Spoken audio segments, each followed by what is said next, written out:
Hi students, ഇനി നമ്മളിവിടെ discuss ചെയ്യാൻ പോകുന്ന ടോപ്പിക്ക് ഈ ഫസ്റ്റ് മൊഡ്യൂളിലെ സെക്കൻഡ് മൊഡ്യൂളിലെ ലാസ്റ്റ് ടോപ്പിക്കാണ് input and output functions. Input means to provide a program with some data to the used in the programme.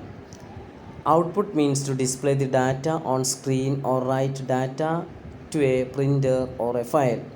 Input എന്ന് പറഞ്ഞു കഴിഞ്ഞാൽ നമ്മൾ പ്രോഗ്രാമിന് യൂസ് ചെയ്യാൻ ആവശ്യമായിട്ടുള്ള ഡാറ്റ കൊടുക്കുന്ന ഇതിനെയാണ് നമ്മൾ എന്ത് ചെയ്യുക, ഇൻപുട്ട് എന്ന് പറയുന്നത്. ഔട്ട്പുട്ട് എന്ന് പറഞ്ഞു കഴിഞ്ഞാൽ നമ്മൾ പ്രോഗ്രാമൊക്കെ ചെയ്ത് കഴിഞ്ഞതിന് ശേഷമുള്ള റിസൾട്ട് ചിലപ്പോൾ എന്തുണ്ടാവും, സ്ക്രീനിൽ ഡിസ്പ്ലേ ചെയ്ത് കാണിക്കുമായിരിക്കും. അതല്ലെങ്കിൽ എന്ത് ചെയ്യുക, പ്രിൻ്ററിൽ പ്രിൻ്റ് ചെയ്ത് വരികയായിരിക്കും. അതല്ലെങ്കിൽ വേറെ ഫയലിൽ എവിടെയെങ്കിലും സ്റ്റോർ ചെയ്ത് വെക്കുകയായിരിക്കും ചെയ്യുക. ഓക്കെ, അതിനെയാണ് നമ്മൾ എന്ത് ചെയ്യുന്നത്, ഔട്ട്പുട്ട് എന്ന് പറയുന്നത്. Okay, C provide many built in functions to read any input and to display data on screen. സിയിൽ എന്തുണ്ട്, സി ലാംഗ്വേജിൽ ഒരുപാട് ബിൽട്ടിംഗ് ഫങ്ഷൻസ് ഉണ്ട്. ഡാറ്റ റീഡ് ചെയ്യാനും ഡാറ്റ അതേപോലെ തന്നെ പ്രിൻറ്റ് ചെയ്യാനും ആവശ്യമായിട്ടുള്ള ഒരുപാട് ഫങ്ഷൻസ് എന്തുണ്ട് ഇതിൽ വരുന്നുണ്ട്. ഇപ്പോൾ നമ്മൾ math.h എന്ന ലെറ്റർ ഫയൽ നമ്മൾ പറഞ്ഞില്ലേ, അതായത് SQRT എന്നുള്ള ഫങ്ഷൻ, അതുപോലെ ഒരുപാട് ഫങ്ഷൻസ് ഇതിൽ വരുന്നുണ്ട്. നമ്മൾ കണ്ടില്ലായിരുന്നു പ്രിൻ്റ് എഫ് ഒക്കെ, നമ്മൾ ഇതിൻ്റെ മുമ്പത്തെ പ്രോഗ്രാമിൽ കണ്ടില്ല. പ്രിൻ്റ് എഫിനെ കുറിച്ചൊക്കെയാണ് നമ്മളിവിടെ പറയാൻ പോകുന്നത്. All these built-in functions are present in C header file. ഈ എല്ലാ ഫങ്ഷൻസ് എന്ത് ചെയ്യുക, ബിൽട്ടിംഗ് ഹെഡർ ഫയലിൽ എന്തുണ്ട്, ഓൾറെഡി ഉണ്ട്. ഓക്കെ, അപ്പോൾ ഈ ഹെഡർ ഫയൽ എന്ന് പറഞ്ഞു കഴിഞ്ഞാൽ ഹെഡർ ഫയലിൽ എന്തുണ്ട്, ഈ ഫംഗ്ഷനൊക്കെ കുറിച്ചുണ്ട് എന്ത് ഡിഫൈൻ ചെയ്തിട്ടുണ്ട്. Most specify the name header file. അപ്പോൾ നമുക്ക് എന്ത് ചെയ്യാം, ഈ ഫങ്ഷൻസൊക്കെ നമ്മൾ യൂസ് ചെയ്യണമെങ്കിൽ ആദ്യം നമ്മൾ എന്ത് ചെയ്യണം, ഈ ഹെഡർ ഫയൽ നമ്മൾ പ്രോഗ്രാമിൽ എന്ത് ചെയ്യണം, കൊടുക്കണം. അപ്പോൾ math.h എന്നില്ല ഹെഡർ ഫയൽ നമ്മൾ ആദ്യം കൊടുത്തില്ലേനോ, സ്ക്വയർ റൂട്ട് എന്നുള്ള ഫംഗ്ഷൻ യൂസ് ചെയ്യണമെങ്കിൽ നമ്മൾ എന്ത് ചെയ്യുക, math.h ഹെഡർ നമ്മൾ കൊടുത്തിട്ടില്ലേനോ. അതുപോലെ ഈ ഇൻപുട്ട് ഔട്ട്പുട്ട് ഫങ്ഷൻസ് നമുക്ക് ഉപയോഗിക്കണമെങ്കിലും അതിന് മുമ്പ് എന്ത് ചെയ്യണം, നമ്മൾ ഈ ഹെഡർ ഫയൽ നമ്മൾ എന്ത് ചെയ്യണം, നമ്മൾ പ്രോഗ്രാമിൽ ഡിഫൈൻ ചെയ്യണം, അല്ലെങ്കിൽ ഡിഫൈൻ ചെയ്ത് വെക്കണം എന്നർത്ഥം. ഓക്കെ, അപ്പം following are the mainly used functions. ഈ താഴെ പറയുന്ന ഒരു 6 ഫങ്ഷൻസാണ് നമ്മൾ യൂസ് ചെയ്യുന്ന functions. Scanf and printf function, ഗെറ്റ് കെയർ and putchar functions, gets and puts functions. ഈ 6 ഫങ്ഷൻസാണ് നമ്മൾ മെയിൻലി നമ്മൾ എന്ത് ചെയ്യുന്നത്, ഇതിൽ ഇൻപുട്ട് ഔട്ട്പുട്ട് ഓപ്പറേഷൻ നമ്മൾ യൂസ് ചെയ്യുന്നത്. അപ്പോൾ ഇനി ഓരോന്ന് നമുക്ക് എന്ത് ചെയ്യാന്നില്ല നോക്കാം.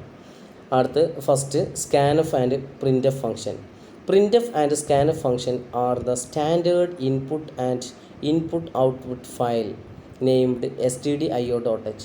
stdio.h എന്നുള്ള ഹെഡർ ഫയലിലാണ് പ്രിൻ്റ്എഫും സ്കാൻഎഫും എല്ലാം അതിൻ്റെ ഫങ്ഷൻ ഡിഫൈൻ ചെയ്ത് വെച്ചിരിക്കുന്നത്. അപ്പോൾ നമ്മൾ പ്രിൻ്റ്എഫും സ്കാൻഎഫും നമ്മൾ യൂസ് ചെയ്യുന്നുണ്ടെങ്കിൽ നമ്മൾ എന്ത് ചെയ്യണം, ഇൻക്ലൂഡ് stdio.h എന്നുള്ള ഹെഡർ ഫയൽ നമ്മൾ എന്ത് ചെയ്യണം, മുകളിൽ കൊടുക്കണം. നമ്മളെല്ലാ പ്രോഗ്രാമിലും കണ്ടില്ലായിരുന്നോ, അത് നമ്മളതിൽ പ്രിൻ്റ്എഫ് യൂസ് ചെയ്യുന്നുണ്ട്, അല്ലെങ്കിൽ സ്കാൻഎഫ് യൂസ് ചെയ്യുന്നുണ്ട്, പ്രിൻ്റ്എഫ് നമ്മൾ യൂസ് ചെയ്യുന്നുണ്ടായിരുന്നു. അതുകൊണ്ടാണ് നമ്മൾ എന്ത് ചെയ്യുന്നത്, അത് കൊടുക്കുന്നത്. These functions are used to display output on the screen and take input from the respectively. അപ്പം ഔട്ട്പുട്ട് ഡിസ്പ്ലേ ചെയ്യാനും അതേപോലെ തന്നെ ഇൻപുട്ട് യൂസറിൽ നിന്ന് മേടിക്കാനും വേണ്ടിയിട്ടാണ് ഈ ഫങ്ഷൻസ് യൂസ് ചെയ്യുന്നത്. Scanf function, first scanf function നോക്കാം. Scanf function is used to read value from the keyboard. Scanf function എന്ത് യൂസ് ചെയ്യുന്നത്, കീബോർഡിൽ നിന്ന് ഡാറ്റ റീഡ് ചെയ്യാൻ വേണ്ടിയിട്ടാണ് എന്ത് ചെയ്യുന്നത്, ഇത് യൂസ് ചെയ്യുന്നത്. അതിൻ്റെ സിൻറ്റാക്സ് നോക്കിയേ, കൺട്രോൾ സ്ട്രിങ് കോമ അല്ലേ, ഡബിൾ കൊട്ടേഷനിൽ control string comma and sign variable 1 comma variable 2, അങ്ങനെ നമുക്ക് എന്ത് ചെയ്യാൻ പറ്റും, കൊടുക്കാൻ പറ്റും. എക്സാമ്പിൾ കൊടുത്ത് ഓക്കെ, സ്കാൻഎഫ് എസ് സ്മോൾ ആട്ടോ കൊടുക്കേണ്ടത്.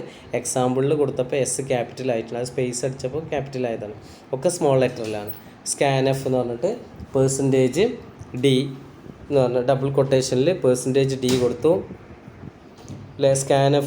സ്കാൻഎഫ് എന്ന് കൊടുത്തിട്ട് എന്ത് ചെയ്യുക, ഡബിൾ കൊട്ടേഷനിൽ %d കൊടുത്തു കോമ ആൻഡ് നമ്പർ. അപ്പോൾ എന്ത് ചെയ്യുക, നമ്മൾ എന്ത് ചെയ്യും, ആ സമയം സ്ക്രീനിൽ നിന്ന് നമ്മൾ എന്ത് ചെയ്യും, ഒരു വാല്യൂ എൻ്റർ ചെയ്യാൻ വേണ്ടിയിട്ട് കീബോർഡ് പ്രോഗ്രാം വെയിറ്റ് ചെയ്യുന്നുണ്ടാവും. അപ്പോൾ 10 എന്ന് പറഞ്ഞ വാല്യൂ നമ്മളവിടെ എൻ്റർ ചെയ്ത് കഴിഞ്ഞാൽ ആ 10 എന്ത് ചെയ്യും, റീഡ് ചെയ്തിട്ട് നമ്പർ എന്നുള്ള വേരിയബിളിൽ എന്ത് ചെയ്യും, അത് സ്റ്റോർ ചെയ്യും.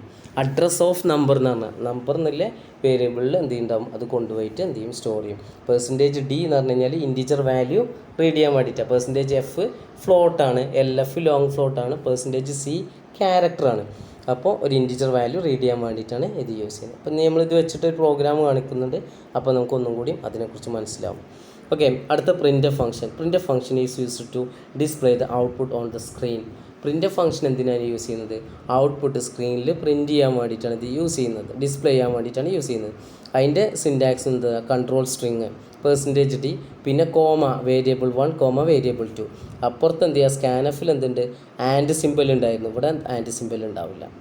മനസ്സിലായില്ലേ? എക്സാമ്പിൾ നോക്കിയാൽ പ്രിൻ്റ് എഫ് എന്ന് പറഞ്ഞിട്ട് %d നമ്പർ. അപ്പോൾ നമ്പറിലുള്ള വാല്യൂ എന്താണെന്ന് വെച്ചെങ്കിൽ അതവിടെ പ്രിൻറ്റ് ചെയ്ത് കാണിക്കും. ഇപ്പോഴത്തെ സ്കാനഫിൽ എന്താ? %d ആൻഡ് നമ്പർ എന്ന് പറഞ്ഞു കഴിഞ്ഞാൽ സ്ക്രീനിൽ നമ്മൾ എൻ്റർ ചെയ്യുന്ന വാല്യൂ നമ്പറിൽ സ്റ്റോർ ചെയ്യും. ഇത് നമ്പറിലെ വാല്യൂ സ്ക്രീനിൽ പ്രിൻറ്റ് ചെയ്യും.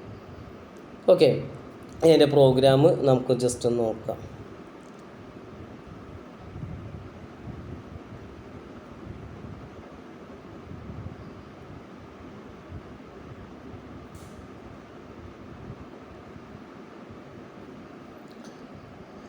ഓക്കെ, അപ്പോൾ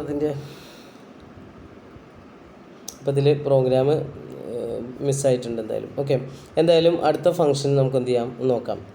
ഗെറ്റ് കെയർ and putchar functions. Get കെയർ and putchar functions use ചെയ്യുന്നത് എന്ത് ചെയ്യുക? ഗെറ്റ് കെയർ ഫങ്ഷൻസ് ഈ read A character from the terminal. അപ്പം ഈ get care functions get character എന്നാണ്, ഒരു ക്യാരക്ടർ റീഡ് ചെയ്യാൻ വേണ്ടിയിട്ടാണ് എന്ത് ചെയ്യുന്നത്? ഗെറ്റ് കെയർ എന്നില്ല, ഗെറ്റ് ക്യാരക്ടർ എന്നുള്ളതാണ് ഇതിൻ്റെ ഫുള്ളായിട്ട് വരുന്നത്. ഗെറ്റ് കെയർ ഫങ്ഷൻ എന്ത് ചെയ്യുക? ഒരു ക്യാരക്ടർ റീഡ് ചെയ്യാൻ വേണ്ടിയിട്ടാണ് എന്ത് ചെയ്യുന്നത്? യൂസ് ചെയ്യുന്നത്. And return it as integer. അതെന്ത് ചെയ്യും? ഒരു ഇൻറ്റിജറായിട്ട് എന്ത് ചെയ്യും? അത് റിട്ടേൺ ചെയ്യാം. This function read only A single character at A time. ഒരു സിംഗിൾ ക്യാരക്ടർ ഇതെന്ത് ചെയ്യുള്ളൂ? റീഡ് ചെയ്യുള്ളൂ. പിന്നെ എന്ത് ചെയ്യുക? അപ്പോൾ ഒന്നിലധികം ക്യാരക്ടേഴ്സ് ഇങ്ങനെ റീഡ് ചെയ്ത് കൊണ്ടേ ഇരിക്കണമെങ്കിൽ നമ്മൾ എന്ത് ചെയ്യണം?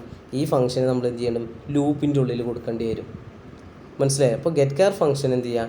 ക്യാരക്ടർ റീഡ് ചെയ്യാനാണ് യൂസ് ചെയ്യുന്നത്. അല്ല സ്കാനഫും ഒക്കെ എന്ത് ചെയ്യുക? ഏതും നമുക്ക് എന്ത് ചെയ്യാൻ പറ്റും? ക്യാരക്ടറും ഫ്ലോട്ടും ഇൻറ്റിജറും ഒക്കെ നമുക്ക് റീഡ് ചെയ്യാൻ പറ്റും. അതവിടെ കൺട്രോൾ സ്ട്രിങ് ഇല്ല, കൺവേർഷൻ ക്യാരക്ടർ %d അവിടെ മാറ്റി കൊടുത്താൽ മതി. പക്ഷേ ഗെറ്റ് കെയർ ഫംഗ്ഷൻ എന്ത് ചെയ്യുക? ക്യാരക്ടറെ റീഡ് ചെയ്യാൻ പറ്റുള്ളൂ. അതും ഒരു single character at A time read ചെയ്യാൻ വേണ്ടിയിട്ടാണ് യൂസ് ചെയ്യുന്നത്. പുട്ട് കെയർ ഫംഗ്ഷനോ ഒരു സിംഗിൾ ക്യാരക്ടർ ഡിസ്പ്ലേ ചെയ്ത് കാണിക്കാൻ വേണ്ടിയിട്ടാണ് യൂസ് ചെയ്യുന്നത്. At A time single character. ഇതും കൂടുതലായിട്ട് നമുക്ക് ഉപയോഗിക്കണം വെച്ചെങ്കിൽ എന്ത് ചെയ്യുക? പുട്ട് കെയർ എന്നുള്ളത് എന്ത് ചെയ്യണം? നമ്മൾ ലൂപ്പിലിട്ട് കൊടുക്കേണ്ടി വരും. മനസ്സിലായില്ലേ? അപ്പോൾ ഇതിൻ്റെ ഒരു എക്സാമ്പിൾ നമ്മളിവിടെ കൊടുത്തിട്ടുണ്ട്. Void int c printf enter a character. അപ്പോൾ എന്ത് ചെയ്യുക? എൻ്റർ എ ക്യാരക്ടർ നമ്മൾ കാണിക്കും. നമ്മൾ എന്ത് ചെയ്യുക? സി ഈക്വൽ ടു ഗെറ്റ് കെയർ എന്ന് പറഞ്ഞു കഴിഞ്ഞാൽ നമ്മൾ എന്ത് ചെയ്യുക? എക്സ് എന്ന് കൊടുത്തു കഴിഞ്ഞാൽ ആ എക്സ് എന്നുള്ളത് എന്ത് ചെയ്യും? ഈ സി എന്നുള്ള വേരിയബിളിൽ സ്റ്റോർ ചെയ്യും. മനസ്സിലായി? അപ്പോൾ ഒരു സിംഗിൾ ക്യാരക്ടർ എന്ത് ചെയ്യുള്ളൂ? ഇത് റീഡ് ചെയ്യുള്ളൂ എന്നർത്ഥം. ഓക്കെ, അടുത്ത് gets and puts function. The gets functions read A line from std. അപ്പോൾ നമ്മൾ എന്ത് ചെയ്യുക? ഗെറ്റ് കെയർ എന്ന് പറഞ്ഞു കഴിഞ്ഞാൽ സിംഗിൾ ക്യാരക്ടറാണ്. മനസ്സിലായില്ലേ? ഗെറ്റ്സ് എന്ന് പറഞ്ഞു കഴിഞ്ഞാൽ ഗെറ്റ് സ്ട്രിങ്. അപ്പോൾ എന്ത് ചെയ്യുക? ഒരു റീഡ് എ ലൈൻ ഫ്രം ഒരു ലൈൻ എന്ത് ചെയ്യുക? കംപ്ലീറ്റ് റീഡ് ചെയ്യാനും അതേപോലെ തന്നെ ഒരു കംപ്ലീറ്റ് ലൈന് പ്രിൻറ്റ് ചെയ്യാനും വേണ്ടിയിട്ടാണ് ഗെറ്റ്സും പുട്ട്സും യൂസ് ചെയ്യുന്നത്. മനസ്സിലായില്ലേ? അതിന് എക്സാമ്പിൾ നമ്മൾ എന്തുണ്ട് ഇവിടെ കൊടുത്തിട്ടുണ്ട്. നോക്കിയേ, ക്യാരക്ടർ ക്യാർ സ്ട്രിങ് str100. അതൊരു അറേയാണ്. കുറേ ക്യാരക്ടർ ഉണ്ടാവില്ല, എത്ര വരിക എന്നുള്ളത് അറിയില്ലല്ലോ. അപ്പോൾ മാക്സിമം എന്നുള്ള രൂപത്തിൽ 100 സൈസ് കൊടുത്താണ്. അപ്പോൾ ഒരു ലൈനിൽ കുറേ ക്യാരക്ടേഴ്സ് ഉണ്ടാവില്ലേ, അതുകൊണ്ടാണ്. അപ്പോൾ എന്ത് ചെയ്യുക? ഗെറ്റ്സ് എന്ന് പറഞ്ഞു കഴിഞ്ഞാൽ എന്ത് ചെയ്യും? ആ വാല്യൂ എന്ത് ചെയ്യും? ഈ അറേയിൽ സ്റ്റോർ ചെയ്യും. പുട്ട്സ് എന്ന് പറഞ്ഞു കഴിഞ്ഞാൽ അറേത്തെ വാല്യൂ എന്ത് ചെയ്യും? ഡിസ്പ്ലേ ചെയ്ത് കാണിക്കുകയും ചെയ്യും. ഇതാണ് 3 ഫങ്ഷൻസ് വരുന്നത്. ഇതോടുകൂടി നമ്മൾ എന്ത് ചെയ്യുക? ഈ മൊഡ്യൂൾ സെക്കൻഡ് മൊഡ്യൂൾ ഇവിടെ അവസാനിച്ചിട്ടുണ്ട്. ഓക്കെ, അപ്പോൾ ഇന്ന് നമ്മൾ ഡിസ്കസ് ചെയ്തത് ഇത്രയും ഫങ്ഷൻസാണ്.